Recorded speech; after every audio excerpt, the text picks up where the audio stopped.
함께 기도드리겠습니다. 아버지 하나님, 상한 갈대처럼 연약한 우리들을 아시고 오늘도 이 첫 시간 주 앞에 부르신 줄 믿습니다. 몸도 마음도 연약하나 오늘도 새 힘받아 새 은혜받아 주와 함께 살기 간절히 원하오니 이 시간 하늘 문을 여시고 주의 생명의 양식으로 주님의 성령으로 우리를 충만케 하시고 역사하여 주시옵소서. 예수님 이름으로 기도합니다. 아멘. 오늘 우리에게 주시는 하나님 말씀은 사무엘하 6장 6절부터 15절의 말씀입니다. 사무엘하 6장 6절부터 15절의 말씀을 봉독해 드리겠습니다. 하나님의 말씀입니다. 그들이 나곤의 타작마당에 이르러서는 소들이 뛰므로 웃사가 손을 들어 하나님의 궤를 붙들었더니 여호와 하나님이 웃사가 잘못함으로 말미암아 진노하사 그를 그곳에서 치시니 그가 거기 하나님의 궤 곁에서 죽으니라. 여호와께서 웃사를 치심으로 다윗이 분하여 그곳을 베레스 웃사라 부르니 그 이름이 오늘까지 이르니라. 다윗이 그날에 여호와를 두려워하여 이르되 여호와의 궤가 어찌 내게로 오리요 하고 다윗이 여호와의 궤를 옮겨 다윗 성 자기에게로 메어가기를 즐겨하지 아니하고 가드 사람 오벳 에돔의 집으로 메어 간지라. 여호와의 궤가 가드 사람 오벳 에돔의 집에 석 달을 있었는데 여호와께서 오벳 에돔과 그의 온 집에 복을 주시니라. 어떤 사람이 다윗 왕에게 아뢰어 이르되 여호와께서 하나님의 궤로 말미암아 오벳에돔의 집과 그의 모든 소유에 복을 주셨다 한지라.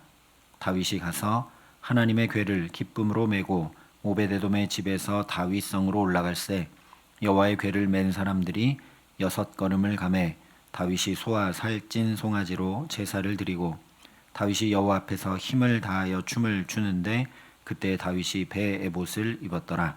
다윗과 온 이스라엘 족속이 즐거이 환호하며 나팔을 불고 여호와의 궤를 메어 오니라. 아멘.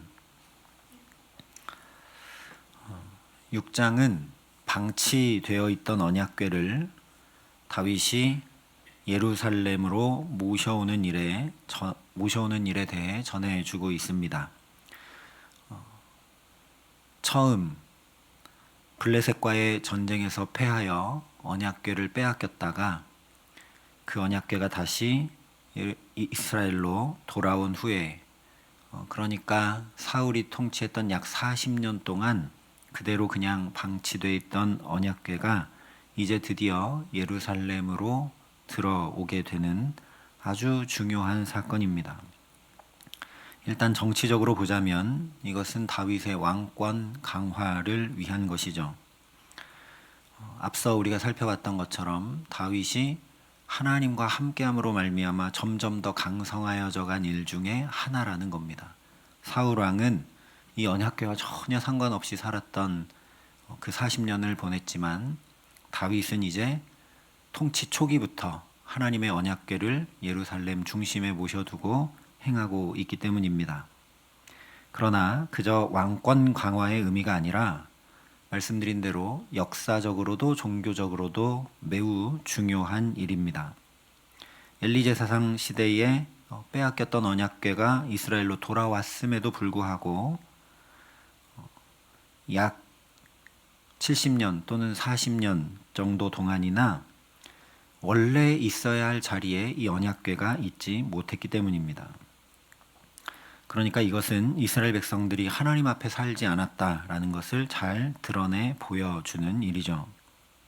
실제 언약궤를 그 오랜 시간 모시고 있던 웃사조차도 하나님 앞에 행하는 것이 아니라 말씀과 전혀 상관없이 자기 나름의 최선을 다하고 있는 것을 우리가 보았습니다. 그러니 다윗이 언약궤를 예루살렘으로 모셔온다라는 것은 하나님의 백성으로 하나님의 말씀에 순종하여 하나님 앞에 살겠다라는 결단이고 선포라는 말씀입니다. 그런 마음으로 행했는데 그런데 전혀 생각지 못한 일이 일어났죠. 바로 웃사가 하나님의 언약궤를 손으로 잡아 죽게 됩니다. 물론 이것은 민수기의 언약궤를 만지면 죽는다 하신 말씀 그대로 된 것입니다. 그런데 이 일에 대해서 오늘 8절을 보면 여호와께서 우사를 치심으로 다윗이 분하여 그곳을 베레스 우사라 부르니 그 이름이 오늘까지 이르니라 말씀했습니다. 다윗은 왜 이 일에 대해서 분해했을까요? 언뜻 보면 왕이 주관한 국가의 중차대한 행사, 3만 명이나 되는 인원이 동원된 행사가 망치게 되어서 화를 낸 것처럼 보일 수 있는데 전혀 그런 뜻이 아닙니다. 다윗이 분하여 했다라는 원문의 뜻은 타오르다, 심이 뜨거워지다, 빨갛게 되다 그런 뜻입니다. 물론 이것은 머리 끝까지 화가 난 분노에 가득 찬 모습을 나타내는 것입니다.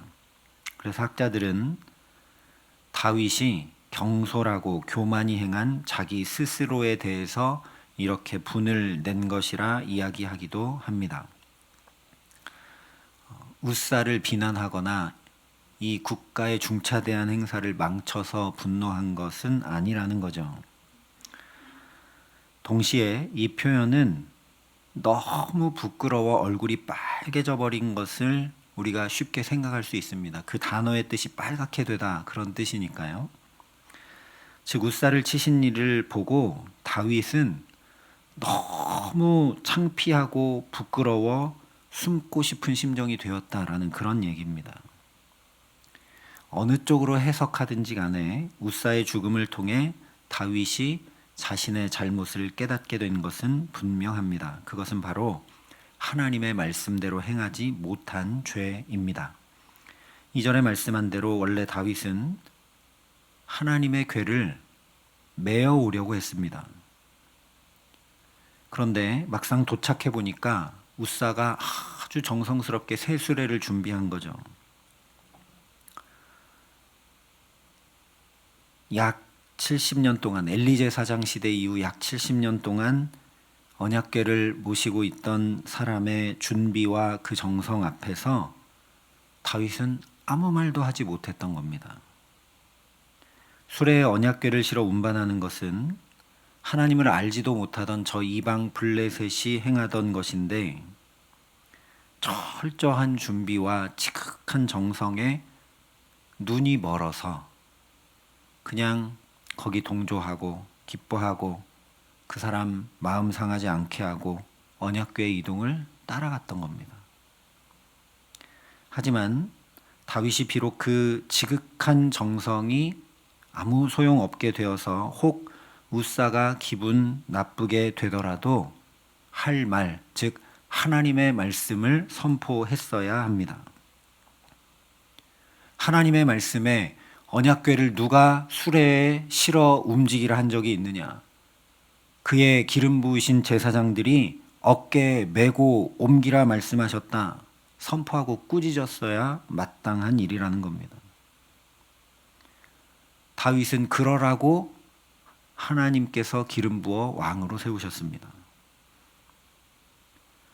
처음부터 다윗이 그렇게 하나님 말씀대로 행하지 않는 것을 모두 다 멈춰 세우고 다시 말씀을 따라 제사장들이 언약궤를 메어 움직이게 했다면 사실 우사의 생명도 지키게 됐을 겁니다. 그런데 우사가 죽고 나서야 아니 하나님께서 친히 개입하셔서 범죄한 그 일을 다스리시고 나서야 다윗이 이것을 깨달아 알게 된 겁니다. 그래서 말씀을 지켜 행하지 않은 자신을 향해 다윗이 분노했던 것이고 또한 그렇게 말씀을 준행하지 않고 사람들의 분위기와 세상의 방법을 따르고 말아 왕으로서 백성 중에 한 사람의 생명이 죽게 된 일에 대해 너무 창피하고 부끄럽고 그랬다라는 겁니다. 그런데 다윗이 그냥 그렇게 분노만 하거나 부끄러워하고만 말았다면 그야말로 그냥 후회하고 땅을 친 것 외에 아무것도 아니죠.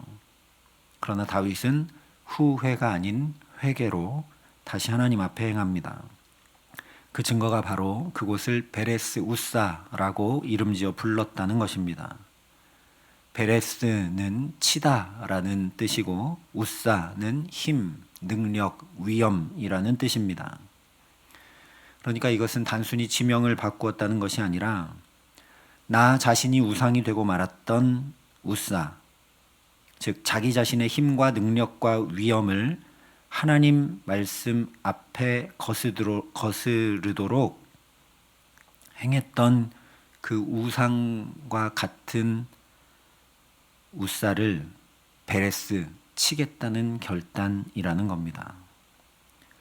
이 역시 그냥 결단으로만 끝났다면 아무 소용 없었을 텐데 후대에도 계속 여기 이 지명을 베레스 우사라고 불렀다는 건 다윗이 참으로 그렇게 자신을 복종시키고 철저히 회개하여 하나님 앞에 나아갔다는 것을 알려주는 것이죠. 그래서 9절을 보면 다윗이 그날에 여호와를 두려워하여 이르되 여호와의 괴가 어찌 내게로 오리요 이야기합니다. 그래서 우사가 죽은 일로 그 즉시 3만 명이나 동원된 그 어마어마한 행렬을 다 중단시킵니다. 사람이 죽었으니까 당연한 것 같고 쉬운 일 같지만 결코 그렇지 않습니다. 고대 전제군주 왕정시대에 사람 하나 죽는 건 아무 일도 아닙니다. 오히려 이렇게 국가의 중차대한 행사를 다 멈춰 세우고 다 중단하고 하는 것이 왕으로서 체면이 구겨지는 일이기도 하고 전혀 권위가 서지 않는 일입니다. 그러나 먼저 다 멈춰 세우고 다윗이 하나님 앞에서 자신을 되돌아보고 살피겠다는 거죠. 언약궤를 레위인들이 어깨에 메고 옮기라 하신 하나님의 말씀 따르지 않고 수레로 옮긴 것을 방조하여 범죄한 자리에 어찌 하나님 임하시고 함께 하실 수 있겠는가? 여호와의 괴가 어찌 내게로 오리요 하며 회개하고 있는 것이라는 말씀입니다. 또한 이것은 나의 계획과 뜻대로 행하는 것이 아니라 하나님의 때를 잠잠히 기다리겠다는 것이죠. 그렇다면 다윗이 예루살렘으로 언약궤를 모셔오는 이 일을 하나님께 기도하여 묻고 구하고 행한 것이 아니라 다윗도 자기 계획과 자기 뜻대로 행한 것임을 알게 됩니다. 겉으로 볼 때는 똑같습니다. 하나님의 언약궤를 귀히 여기고 또 우리 중심에 모셔놓는 것이 겉으로 볼 때는 옳은 일이고 똑같은 일처럼 보이는데 이 말씀에 비추어 보니까 다윗도 중심이 어긋나 있는 거죠. 하나님의 말씀에 순종하여 하나님의 때에 하나님의 명령을 따라 행한 것이 아니라 자기가 판단할 때 언약궤가 우리 중심에 있어야 될 것 같으니까 했다라는 겁니다. 그래서 실제 성경을 보면 하나님께서 언약궤가 왜 아직까지도 저 산에 있는 아비나답의 집에 방치되어 있느냐 말씀하신 적이 단 한 번도 없습니다. 그런데 다윗은 백성을 3만 명이나 뽑아서 거창한 국가 행사를 기획하고 실행했던 것입니다. 이 또한 백성을 섬겨야 할 왕으로 기름 부음 받은 자신의 정체성을 잊고 자기 뜻대로 이루기 위해서 그 수많은 백성들을 다 동원시키고 고생시킨 일이니 스스로에게 분노할 일이고 부끄럽고 창피해야 할 일인 것이죠. 그렇기 때문에 이제는 자기 판단대로 하지 않고 언약궤가 그대로 멈추어 오베데돔의 집에 석 달을 있는 동안 하나님께서 복을 주시는지 살핍니다. 그리고 12절에 여호와께서 하나님의 궤로 말미암아 오베데돔의 집과 그의 모든 소유에 복을 주셨다라는 소식을 듣고 하나님의 은총이 임하고 하나님의 역사하심이 나타나는 것을 확인한 뒤에 드디어 움직입니다. 또한 석 달 동안 모두 멈추고 철저히 회개하여 기도함으로 어떻게 하나님의 말씀에 순종할까를 구하며 하나님의 역사하심을 민감히 살폈던 것이기 때문에 이제는 어떻게 하느냐? 바로 행합니다. 13절에 보면 여호와의 궤를 맨 사람들이 언약궤를 옮기고 있다 말씀하고 있죠. 뿐만 아니라 여호와의 궤를 맨 사람들이 6걸음을 가매 다윗이 소와 살찐 송아지로 제사를 드렸다 말씀합니다. 그 걸음을 옮기는 것까지도 6걸음 옮기고 7째 걸음 앞에서 멈춰서 하나님 앞에 소와 살찐 송아지로 제사를 드리며 감사함으로 얼마나 중심을 다해 마음과 뜻을 다해 온전히 행했는지 우리가 알 수 있다는 거죠. 그러자 처음 언약궤를 옮겨올 때처럼 당황스럽고 분노하게 되고 부끄럽고 수치스러워지는 것이 아니라 15절에 다윗과 온 이스라엘 족속이 즐거이 환호하게 되었다 말씀합니다. 이것이 바로 하나님과 함께하는 사람의 두 번째 모습이고 영광이고 은총입니다. 그 첫 번째가 순종이었다면 두 번째는 회개와 기도라는 말씀입니다. 오늘 다윗의 모습에서 보는 것처럼 다 멈추고 기도할 줄 모르면, 회개할 줄 모르면 하나님의 뜻을, 하나님의 때를, 하나님의 역사심을 살필래야 살필 수가 없습니다. 하나님 앞에 엎드려 묻고 구하고 들을 줄 모르는데 어떻게 분별하고 따르겠습니까? 그러니 먼저 하나님 앞에 멈추어 기도하는 기도의 사람들로 살아가게 하시기를 간절히 소망합니다. 또한 하나님 아닌 다른 것들 의지하고 눈치 보면서 또 두려워했던 나의 모든 것을 그야말로 베레스 우사 다 쳐내고 나를 쳐 복종시키는 회개의 사람으로 살아가게 하시기를 간절히 기도합니다. 그래서 나 자신만 아니라 함께하는 모든 이들까지 감사와 찬양으로 즐거이 주님과 동행하는 복된 삶을 살아가게 하시기를 예수님의 이름으로 간절히 축원합니다. 함께 기도하시겠습니다. 아버지 하나님, 우리를 복이 될지라 복의 근원 삼아 주셨는데 우사나 다윗의 모습에서 보는 것처럼 오히려 하나님과 함께하지 못하여 다른 이들에게까지도 힘겹게 하고 복을 가로막고 어렵게 하고 있지는 않은지 다시 살피고 주 앞에 엎드려 회개합니다. 주님, 오늘도 오직 주님의 복의 통로 되어 살아갈 수 있도록, 그래서 나를 통해 가족도 이웃도 교회도 세상도 기뻐하고 즐거워하고 감사하며 살아가는 하나님의 역사를 볼 수 있도록 주님 내게 기도의 영을 부어주시고 회개할 마음으로 충만케 하여 주셔서 오직 주께 더 가까이 나아갈 수 있도록 은혜를 더하시고 함께하여 주시옵소서. 이제는 주 예수 그리스도의 은혜와 하나님의 사랑과 성령님의 교통하심이 여기 머리 숙여 오직 회개와 기도로 주께 더 가까이 나가 주의 은총과 주의 복을 가득 받아 누리고 또한 흘려보내는 복의 사람으로 살기를 소원하고 결단하는 주님의 성도들과 사랑의 빛교회 모든 교우들과 이 나라 이 민족과 이 귀한 복음을 오늘도 세계 만방에 전하시는 선교사님들 가운데 이제로부터 영원토록 함께 하시기를 간절히 축원하옵나이다. 아멘.